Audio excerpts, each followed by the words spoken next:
Hey cuties, welcome back to my channel. Let's continue Dangerous Queen the series episode 10 part 2। तो queen बोनीता से कहती है कि वो उसके साथ हॉस्पिटल पर रुके, वो अभी जाकर तटप के साथ बात करेगी। एक्चुअल में ये लड़की तटप की वाइफ था, पर ये बात वो सबसे हाइड करके रखा था। वो लड़की रोते हुए कहती है, क्वीन प्लीज़ अब मत जाइए, वो आपसे भी ज़्यादा खतरनाक है, वो आपको हर्ट करेगा।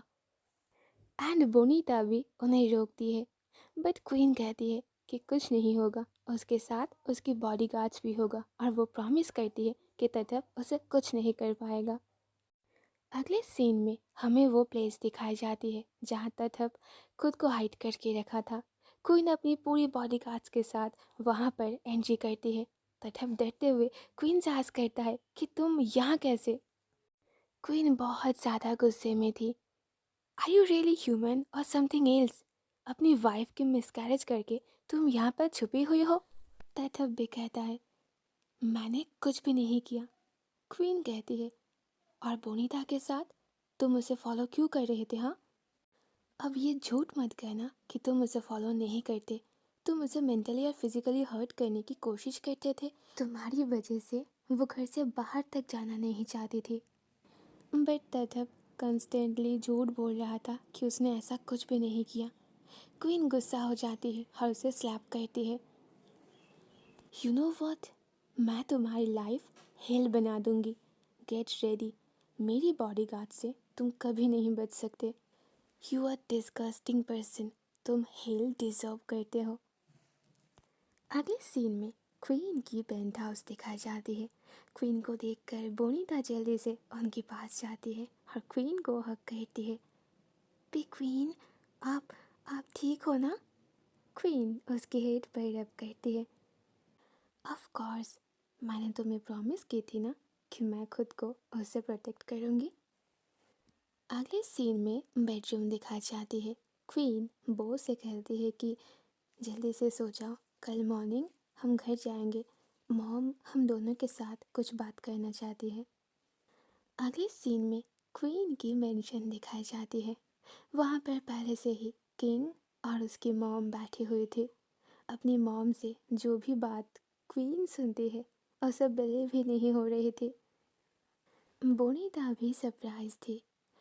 तो बात यह है कि क्वीन की जो फियांसे थी उसने शादी करने से मना कर दिया है। ये बात सामने आई है कि उसकी फियांसे फिरोम वुमेन को ही लाइक करती है। उसे इस शादी पर फोर्स किया था उसकी डैड, और वो अपनी मॉम के लिए सब कुछ मान रही थी। बट आज मॉर्निंग में ही उसकी मॉम की डेथ हो गई है, तो वो अब किसी भी हाल पे यहाँ नहीं रहना चाहती है। वो अपनी लव के साथ अब्रॉड चली जाएगी। क्वीन अपने भाई से आस करती है, सो अब तुम क्या करोगे? क्या तुम उसके साथ कांटेक्ट पर रहोगे? किंग कहता है, हाँ, अब वो बस उसकी एक फ्रेंड बनकर रहना चाहता है। मिस किरण कहती है, ओके, इस मैटर पर मैं तुम्हें कुछ भी फोर्स नहीं करूँगी, तुम्हें जो अच्छा लगे तुम वही करो। तब क्वीन कहती है, दैट्स मीन अब मॉम किंग को शादी करने के लिए फोर्स नहीं करेगा? तो मिस किरण कहती है कि नहीं, पर मुझे ग्रैंड चाइल्ड चाहिए। मेरी एज हो रही है और मैं जाने से पहले सीरियसली मेरे ग्रैंड चाइल्ड को देखना चाहती हूँ। देन वो बो की ओर टर्न करती है। बोनीता, तुम कुछ तो कहो, तुम्हारे सामने मैं खुद को आउटसाइडर महसूस करती हूँ। तो वो जल्दी से कहती है, नो प्लीज़ अब ऐसा मत कहो। अगर अब सच में हमारी ओर से ग्रैंड चाइल्ड चाहते हो तो मैं एक्चुअल में रेडी नहीं हूँ। आई फील लाइक कि मैं एक गुड मॉम नहीं बन पाऊँगी। अगर मैंने और पिग क्वीन ने अपने बेबी की अच्छे से परवरिश नहीं की तो वो बड़ा होकर हम दोनों को हेट करेगी। तब क्वीन भी ऐड करती है कि हाँ, पेरेंट्स बनने के लिए हमें पहले से ही बहुत चीज़ों के लिए प्रिपरेशन करनी होगी। बट अपनी मॉम की फेस देखकर क्वीन समझ जाती है कि इस बार उसकी मॉम सीरियस थी। तो क्वीन भी सीरियसली आस्क करती है, मॉम आर यू श्योर कि आप हमारी बेबी की देखभाल करोगे? आपको नहीं लगता इस एज में एक बेबी को रेज करना आपके लिए बहुत मुश्किल काम हो जाएगी? मिस किरण कहती है, भूलना मत कि मैंने अकेला ही तुम दोनों भाई बहन को बड़ा किया है। अपनी मॉम की ये बात ही काफ़ी थी क्वीन को समझने में। अगले सीन में पी रोम की हाउस दिखाई जाती है, जो अपनी लगेज लेकर अपने घर से बाहर आ रही थी। उसकी डैड उसे बहुत रोकने की कोशिश करता है, बट पी रोम नहीं रुकती है। वो उनसे क्लियरली कह देती है कि आपके साथ यहाँ रहना मतलब एक रोबोट की लाइफ जीना। पी रोम वहाँ से जा ही रही थी कि किंग वहाँ पर आ जाता है। किंग बस एक ही क्वेश्चन आस्क करता है, मैं तुम्हें कहाँ ड्रॉप करूँ? पी रोम कहती है, बस एयरपोर्ट। अगले सीन में एयरपोर्ट दिखाई जाती है। वहाँ पहले से ही क्वीन और बोनीता भी मौजूद थी। क्वीन कहती है, तुम इतनी सारी मुसीबत क्रिएट करने के बाद बस ऐसे ही छोड़कर जा रहे हो? पीरोम रो पड़ती है और स्माइल करती है, are you really miss me? तब बोनीता जाके उसे हक करती है। पीरोम तब कहती है कि तुम अपने दुश्मन से हक कर रहे हो। बोनीता अपनी हेड को शेक करती है।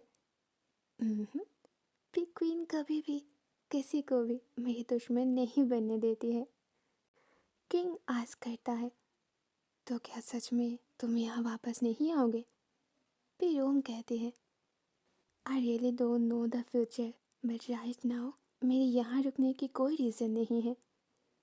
किंग कहता है, जिस दिन तुम यहाँ वापस आओगे पहले मुझे कांटेक्ट करोगे ना? फिर रोम कहती है, अगर मैं कभी वापस नहीं आऊँगी तो स्टिल आप मेरी कांटेक्ट पे रहोगे ना? अगले सीन में तटप को दिखाया जाता है। सारे एविडेंस बाहर आने के बाद उसे पुलिस अरेस्ट करता है। अदर साइड उसकी वाइफ को दिखाई जाती है। बोनीता और क्वीन दोनों ही उसे मिलने हॉस्पिटल गई थी। उसके एक्चुअल में मिसकैरेज नहीं हुई थी। उसके साथ उसकी बेबी भी एकदम ठीक थी। वो और क्वीन उस बेबी को बहुत प्यार से देखती है और उसे अपनी गोदी में उठा लेती है। क्वीन उसे आस्क करती है कि अब वो आगे क्या करने वाली है।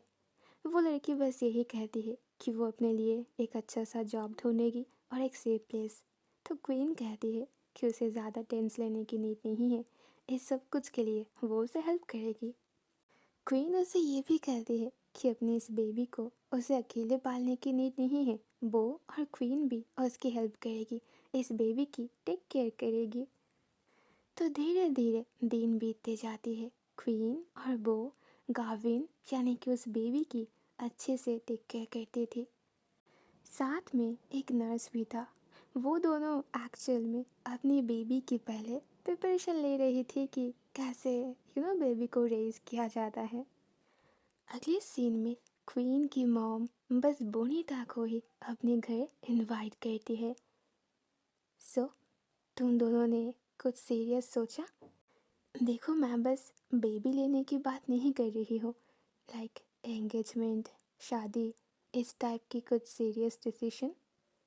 तो बोनीता कहती है, मैम क्या आप चाहते हो कि मैं अभी भी क्वीन को इसके लिए प्रपोज करूँ? मिस किरण स्माइल करती है, वेल मैं अपनी पूरी प्रॉपर्टी तुम दोनों को देना चाहती हूँ, but one and only condition, तुम दोनों को शादी करके यहाँ रहना होगा और हमेशा के लिए एक दूसरे के साथ रहना है। बोनीता के पास रिप्लाई देने के लिए कुछ भी नहीं था। वो हेजिटेट हो रही है ये देखकर मिस केन कहती है, क्या तुम आज किचन पर मेरे लिए हेल्प करोगे? तो वो धीरे धीरे उस फैमिली की एक मेंबर बन रही थी। धीरे धीरे उनके दिल में बोनीता के लिए लव और रिस्पेक्ट हो रही थी। अब वो सच में चाहती है कि उनकी बेटी और बोनीता की शादी हो जाए। और रही बात उनकी ग्रैंड चाइल्ड मांगना, अगर बेबी होगी तभी वो दोनों बार बार अपनी मॉम से मिलने आएगी। काज एक कपल के बीच एक बेबी ही होती है जो हमें सबसे ज़्यादा ब्राइट, हैप्पी और चेयरफुल एहसास देती है। और इसी के साथ ये पार्ट एंड होती है। सो मिलते हैं दिन लास्ट एंड फाइनल पार्ट को लेकर। Bye bye, good night.